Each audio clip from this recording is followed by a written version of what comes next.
Hi everyone, I am Andra Annette and welcome to this week's session of Building Community. And today I have a very special guest, Erin Aurelia Lund. I don't know if I'm saying that right, but she's going to correct me, I'm sure. She's a book coach and an editor, and she's the CEO of Sunshine Editorial Services. She is just amazing. We've worked on projects before in the past. I love her. I love her services. And please help me welcome Erin Lund. Oh, I forgot to mention, she has a new book out, Bone and Stars. This is very important. So don't forget that name because it launched today. Hi, Erin. Hi, Andra. Thanks for having me here today.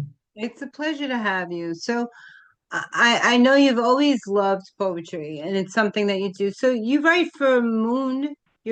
Also write for Moon Publishing Services too? Moon Books Publishing, yes, which Oh, is uh, um, uh, an imprint within the larger publisher that is called Collective Ink. And this particular imprint focuses on pagan literature. And last year I published a book with them about my spiritual practice with the Irish goddess Bridget, which is called The Torch of Bridget, Flame Tending for Transformation. oh wow, I love that. Thank you. So what inspired this book, Bone and Stars? I love the name. Thank you. Bone and Stars is also called, the subtitle of it is a constellation of poems of healing and recovery from narcissistic abuse.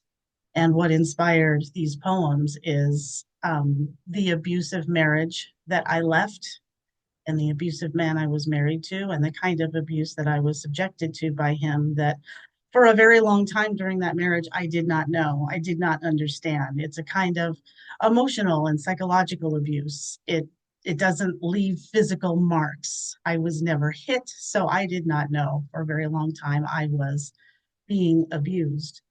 And as I began to do some research to try to understand what was happening to me, I came across the terms emotional abuse and narcissistic personality disorder.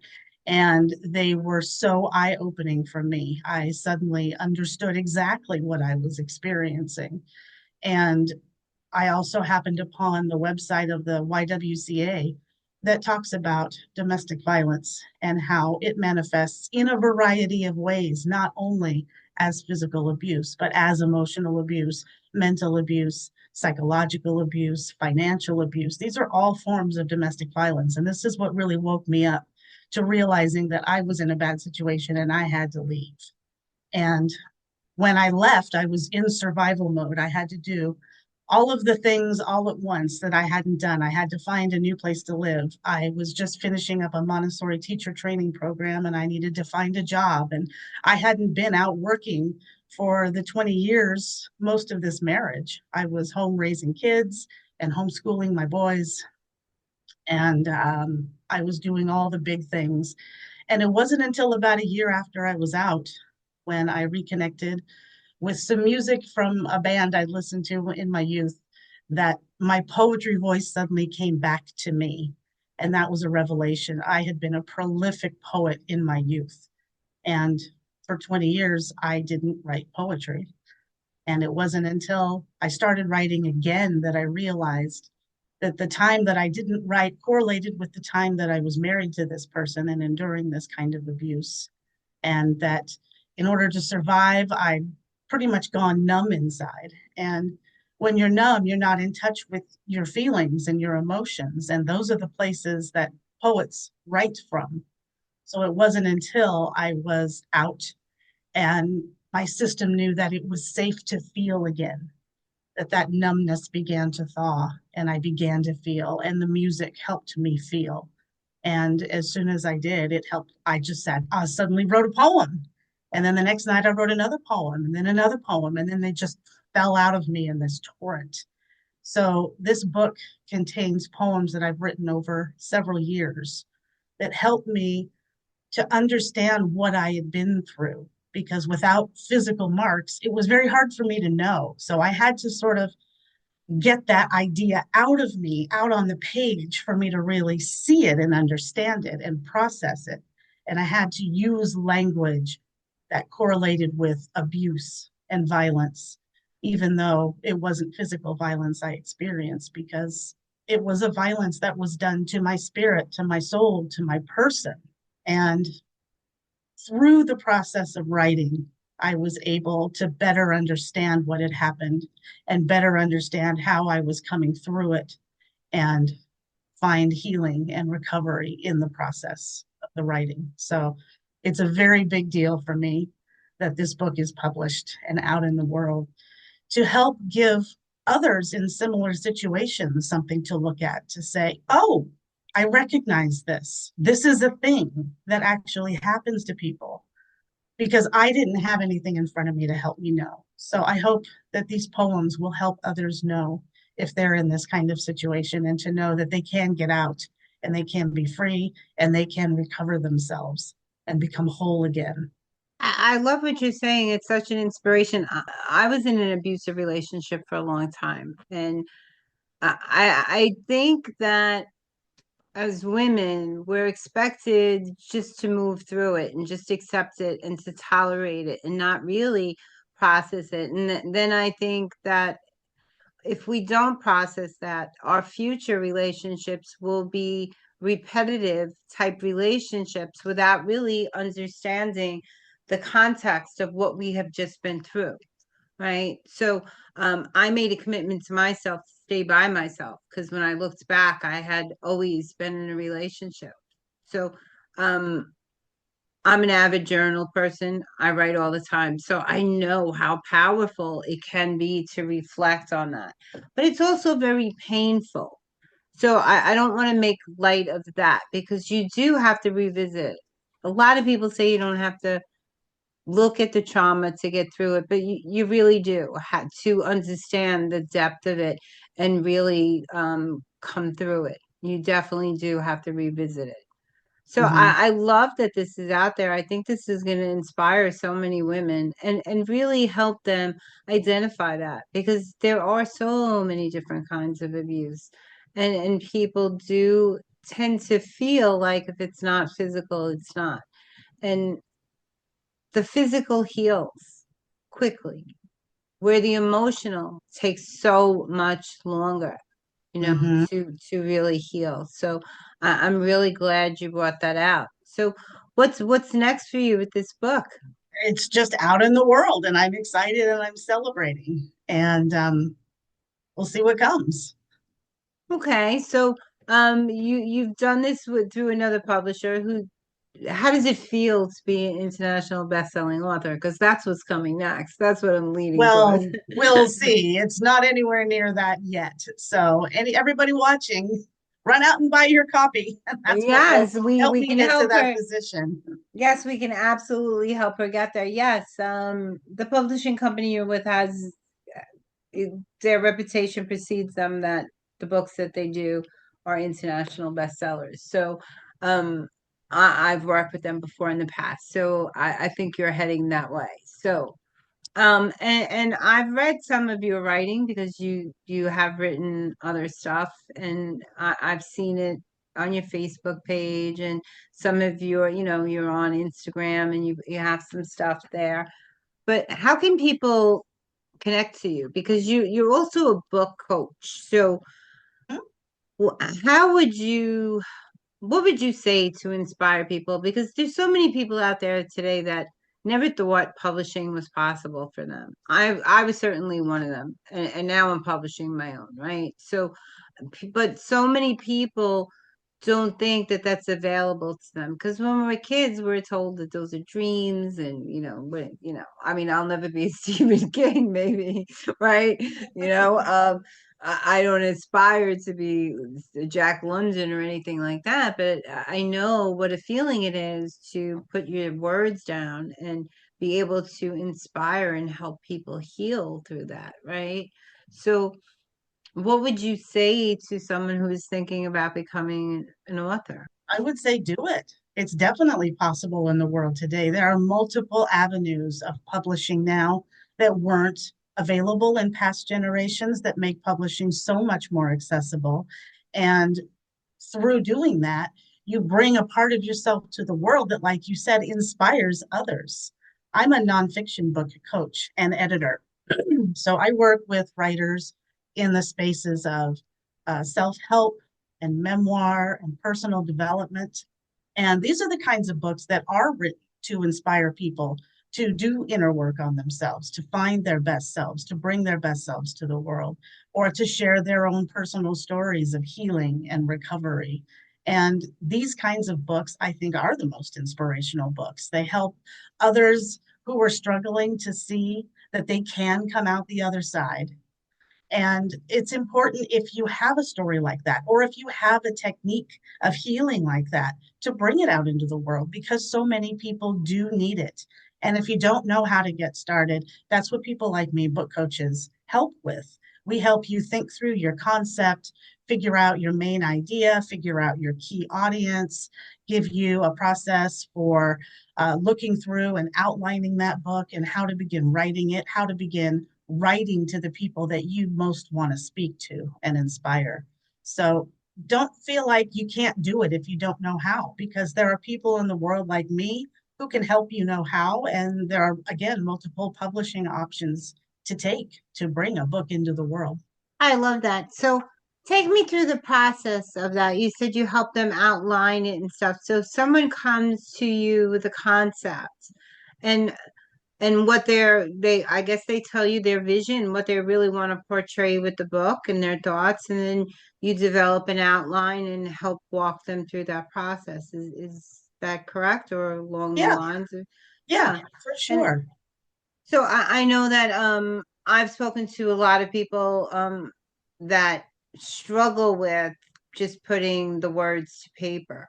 So how do you direct them with that? Because some people are very good articulating in words, but not really articulating in writing. See, I've always been able to articulate in writing better than I could in words. So that's why I spent more time in pen, right? I get that. Um, so what do you think about that? Well, I think it's a matter of showing them particular granular steps to take that break the process down. The reason why it's hard to think about putting something on paper is because the whole idea feels overwhelming and they're focusing on the whole idea of it. Or they're getting caught up in perfectionism. And perfectionism is a huge inhibitor to being able to take action. So it's important to feel like it's okay to take that step, to put something on the page, even if it's not perfect yet, because nothing is in the first round. I mean, that's why we write rough drafts. They are rough drafts. They're a matter of getting it out on the page. And once it's on the page, you can see it and you can think about it and you can move it around. But at the beginning of that comes the conceptual stage. And that's where I take my clients through a process of working through 5 keys, especially with the kind of literature I work with. I call it transformational books. So, what we're talking about is a process. Either it's a self help or personal development kind of book that outlines a process for the writer to go, for the reader to go through, in which they're starting at a place where they don't want to be and ending up at a place where they do want to be. Or they're writing a memoir that talks about their own process of where they started out and where they ended up. So those become the bookends of the process. So, what you want to sit and think about is, what is your key message of this book? What's the main thing you want to be saying with this book? Because that's going to be the central thread that runs through the whole thing. All of the chapters are going to speak to your key message. So, know what that is first and be able to succinctly state it in a single sentence or two, because that way, if anyone asks you about it, you can easily talk about it. And when you have it that clear, you remember it for yourself as you're writing and it guides you as you go. And the next thing to think about is your key audience. Who are you writing for? Who needs to hear what you have to say?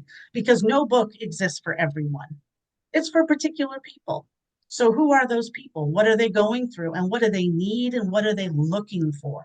Because then you're able to use the language of what they're experiencing and looking for to frame your message and that transformational process that you're sharing or offering. And the transformational process itself is the next key to know. What is that process? What's the process you went through, or what's the process you're taking your reader through? which is identifying basically from A to Z. What are those two states? That's the transformation that you're offering. And then the next step is to know what is that transformational process? What is the B, C, D, E, F, G? What is all of the steps that are involved in taking them from where they started to where they'll end up? And once you have all of those steps, those create the outline of your book. And once you have all of those steps listed out, you can use a sentence or two to describe what's involved in each of those steps. And you've created for yourself what is called an annotated table of contents. And then from those steps, you can create chapter titles. And now you've got an outline for your book. And then from there, you can think about what you want to include in each chapter and create kind of a template outline for each chapter. And then you'll know where to drop in certain pieces. And these outlines will guide you as you go through the process of writing the book. I'm listening to your process. I kind of do that backwards because my table of contents is always the last to go in. Interesting. Yeah, It's I use always, that as an outline form. So that's what I think it's good for. yeah, that I should probably try that, but I kind of already know the direction my book is going to go into and the chapters that I need to take. So I always, at least the last few books I did, it always goes in last. And Interesting. When I that was was writing my own book last year, I did use that process myself. I created an annotated table of contents to guide me as I wrote. But the thing is, once you actually get into the writing, it's an iterative process. You might get a certain point along and go, oh, I see that these pieces need to be the other way around, actually. And then I would go and amend my table of contents to reflect that change. So nothing is ever set in stone either, is the thing, is that as you do the work, you begin to see more things that you need to know about the work. And you can make those changes as you go.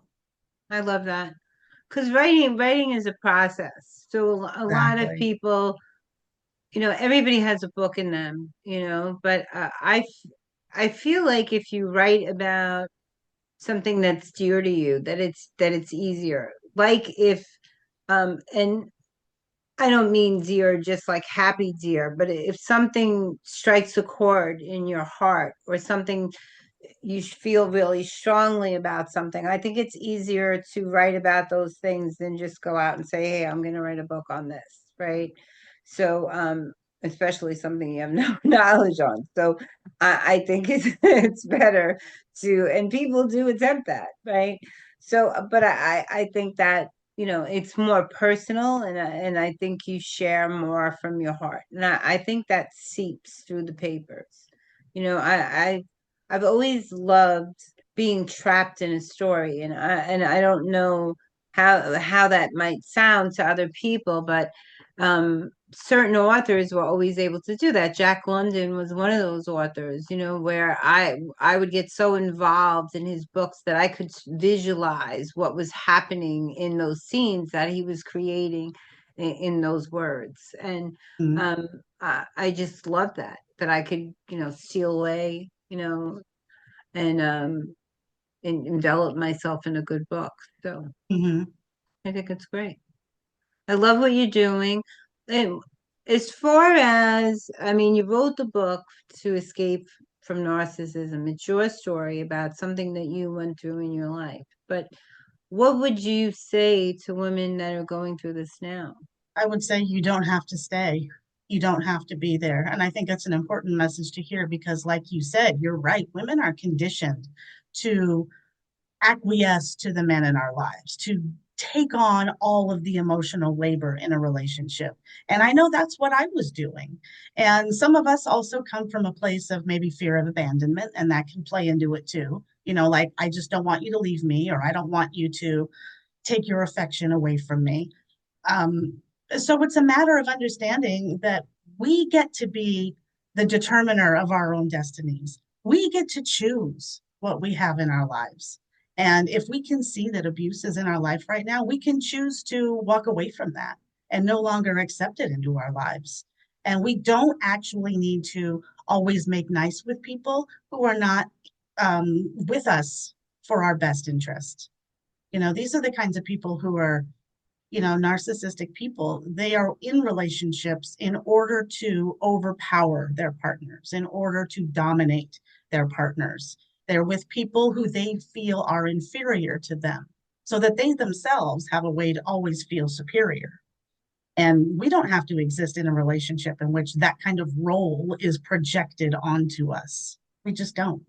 We get to choose ourselves first. We get to choose to be happy. That itself is enough of a reason to make a change, to leave a partner. That's the whole thing. A lot of people don't necessarily know how to put themselves first, and then they get involved in a relationship because I want to dive a little into what you're saying because a lot of times these behaviors don't come out right away. So That's very true. you And a could lot of be in, times the way it begins is like love bombing. And this goes again to the lexicon of words I didn't know. You don't really know a thing unless you have a vocabulary for it mm, to understand what is actually happening. And so without all these words, I didn't know anything about this. But love bombing is often the first stage. And that's what I experienced, someone who's fawning over you and telling you everything you ever wanted to hear. And you just hmm think this is so magical and this is amazing. And another red flag is when the relationship moves fast because they use this to reel you in as quickly as they can. And that was something else that I experienced. So it's true, these things don't come out right away. You might see snippets of them, because yeah, they'll test you is part of it. They'll put a little ding in there and see how you react, but then they'll follow it with all of this love bombing. So it's very disorienting. It's confusing. Like, what was that? Did that really happen? Like that was weird. That was just a weird blip. That's not really who this person is. That so it becomes easy to overlook it initially. But once they've got you hooked in and committed, then they amp it up. And those little dings will come a little harder and a little more more frequent. often. Mm. Yeah, it's like the frog being slowly boiled in the pot. And I think it's meant to throw you off balance too, like those little things in the beginning, just to throw you off balance and keep you guessing, because that's a matter of their control too, to keep you out of balance. But I did just want to bring that out because it's not easy to discover because it doesn't always start out that way. Exactly. And often other people will see indications that we're uncomfortable in situations before we're really aware there's a problem. you Mm-hmm. know Friends and loved ones will say, what's going on with you? Is everything okay? So we do have to be aware of those signs, and we do have to know that they're out there, that people, it's great to be loving and endearing, but don't get souped up in it. Get to know your partner. And love yourself first is what I'd like to say. I don't think you're really capable of loving another human being until you really have that self-love for yourself. And a lot of times we're leaving home from a family, and maybe that family life wasn't so good, or maybe it was great, and they showered us with everything we needed, but we didn't have that love or that attention or that something. And people see that in us. So a lot of our outside world really does mirror us. So those feelings that we're feeling, and they are very in tune for that because those are the type of people they look for. So we're like prey to them. Exactly. They are predators. That is Yes, an they word. They are are. emotional predators. They absolutely are. And some of them, even though there's some people that are just emotional abusers, those type situations can escalate to physical That's at true. later times. So, if it's only emotional in the beginning, doesn't mean it won't escalate to something greater. And Hmm. only emotional is enough.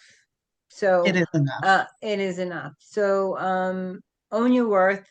Don't wind up in these type of relationships. So, where can people buy your book? It's available on Amazon. Whatever country you're in, whatever your Amazon outlet is, Bone and Stars is available as ebook and starting today as paperback as well. Great job. Great job. Are you going to be advertising it anywhere else? I'm going to be having a local book launch event in the first Friday of January. So for anyone who lives in the Vancouver, Washington, Portland, Oregon area, they'll be able to attend that. And there is a link on my Facebook page of an interview that I did on the day last week when it was launched with the owner of the publishing company who put out the book. So those are the main events right now. Okay, that's great. So I'm so glad you can come in. I'm looking for what's next with Erin Lund because I know you have a lot coming. I know you do. I know there's a lot of books in you. You're a very passionate writer. Thank you. I appreciate You that. really And are. just so people know when they're looking up information about me online, I've got two kind of names going on. My book Pen that I name. talked about that I published last year in this poetry book are under my pen name, Erin Aurelia. And if you're looking for my book coaching or editing services, they're under the name Erin R. Lund Thank and you. the company Sunshine Editorial Services and Book Coaching. Well, all that information is going to be below this because this will be on YouTube first. And then so they'll be able to contact. So if you didn't hear it, look below the video.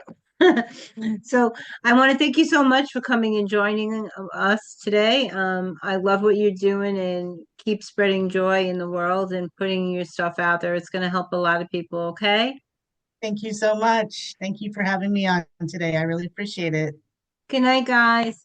Have a great evening and happy Thanksgiving.